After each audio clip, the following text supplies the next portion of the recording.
Thank you, Mr. Bharadwaj, Ms. Neha Basutkar, and Mr. Sanjay Zadav for giving me this opportunity to be here. Feels good to be talking to an august audience about something that I am really passionate about. And that's the purpose of being here today.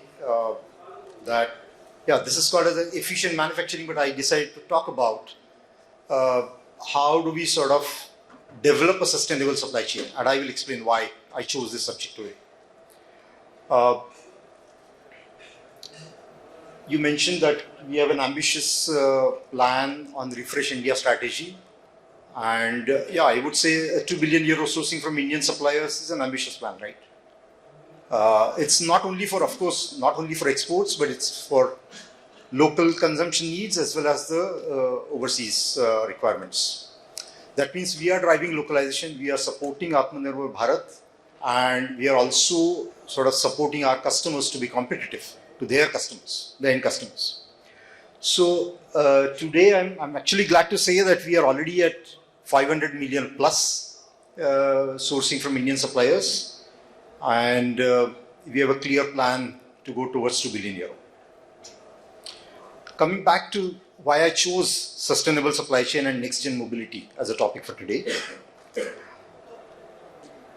We all know that organizations today are depending more and more on the external bought-out services or components. That means the suppliers and the supply chain is getting an integral part of the value proposition that we have to our end customers. And the weakest link defines the strength. So that's where we need to focus on that. How do we strengthen the entire value chain to our customers or to the end customers? And that's why then we focus on strengthening our supplier relationships, developing suppliers in the right way so that we don't fail. That's the focus. This is getting more and more important considering the challenges that we have seen, the world has seen, with COVID outbreak, with supply chain disruptions, with geopolitical issues. Organizations are feeling more and more a need to remain relevant in the business. They understand that their supply chain has to be very strong. Their supply chain has to be resilient, reliable.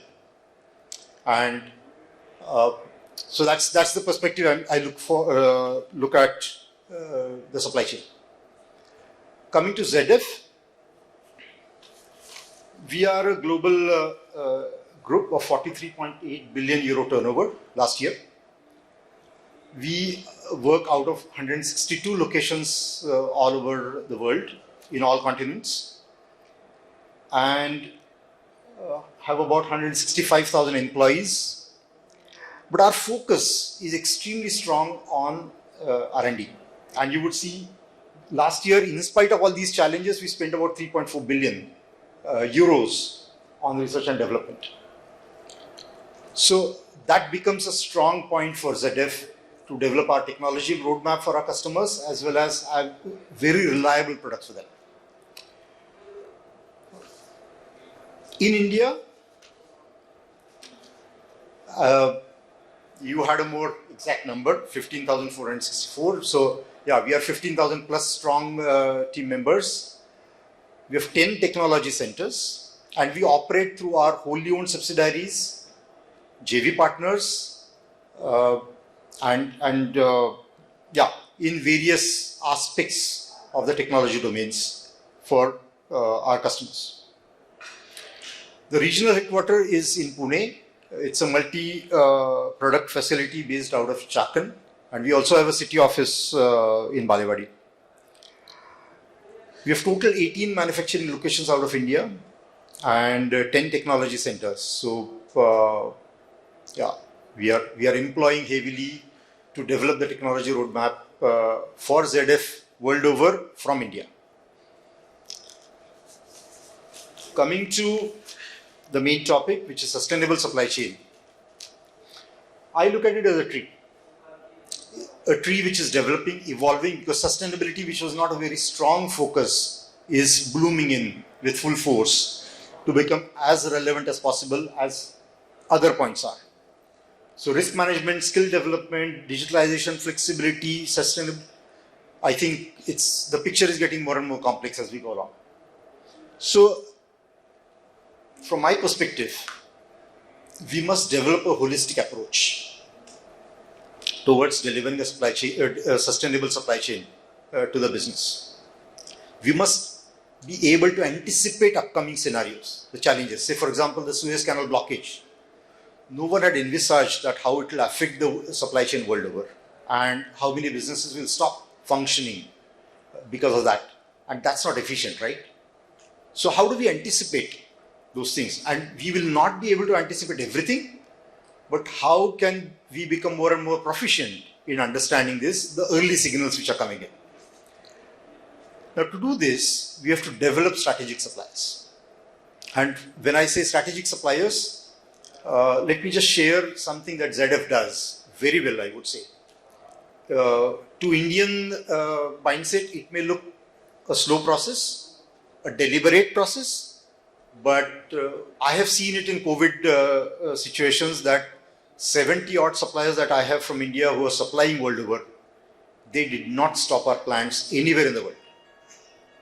So they were extremely resilient because of the process that we have.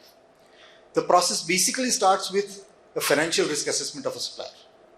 So the supplier has to be financially stable. Then it's the VDA audit which comes in, which is also the German standard and very detailed from that point of view. And once the supplier is released, it's released for the world. It's not released only for India. And then comes the technical workbooks. And so the entire component development, supplier development process is very, very robust. And that's why, so we cannot do with every supplier in India, right? We'll have to choose the right ones. The fourth one, and I personally feel that is also equally important to the supply selection process or the business development process. Today, all of us have heard about the bullwhip effect. All of us have sort of think that no, when my customer says something is stopping, he or she will still have a 3-4 days buffer with them. That's not the way. We have to have one source of truth so that there is a firm belief built across the value chain so that people believe in each other and the changes which are coming in are transparently shared with each other. And last but not the least, a balanced approach to crisis management. Yeah, we all love firefighting, crisis management, right? But there has to be a underlying principle that, okay, what do I learn from this crisis? And how do I strengthen or how do I improve my process to ensure that this doesn't come in? And 2 slides still. So, coming back to what I talked about sustainability. How do we standardize the process and how do we practice it or how do we implement it with the Indian suppliers? It spans across, for ZF, it spans across production, supply chain, products as well as employees. So we try to build our products in a sustainable way. The production, of course, the scope 1, scope 2 emissions are controlled and improved on their efficiency is improved on a regular basis. And we are very aggressively working with our suppliers. So our supplier selection criteria has suddenly got this sustainable or the green energy footprint as a clear demand on them that by 2025 all of them have to shift to green energy, 100%, at least for ZF products. And if they start with ZF, we also encourage them to spread it across all their customer base so that it's a stable offer for us. And last but not the least, digitalization. So if we are talking about one source of truth, one data point across the value chain, this is a great enabler. So that once I enter something into my system, the entire supply chain is able to see the same amount of information which is there. So we are building very strong processes here, which is digital supplier onboarding, digital supplier release, digital technical workbooks, and digital, of course, the supply chain. So, all in all, it is a complex picture which is forming. We cannot ignore any one of them because, as I said, the weakest link defines the strength of the chain. So, we have to work with a multifaceted approach, how we will keep on improving all these 4 areas. And that's where I would like to stop, saying that, leave it with you, that when we talk about efficiency, let's think how do we strengthen these areas.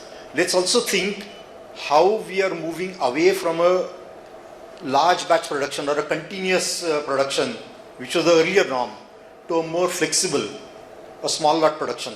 How do we customize our products? Because that is how our customers are measuring our efficiencies, not by the number of pieces which are produced in a short period of time. So, thank you.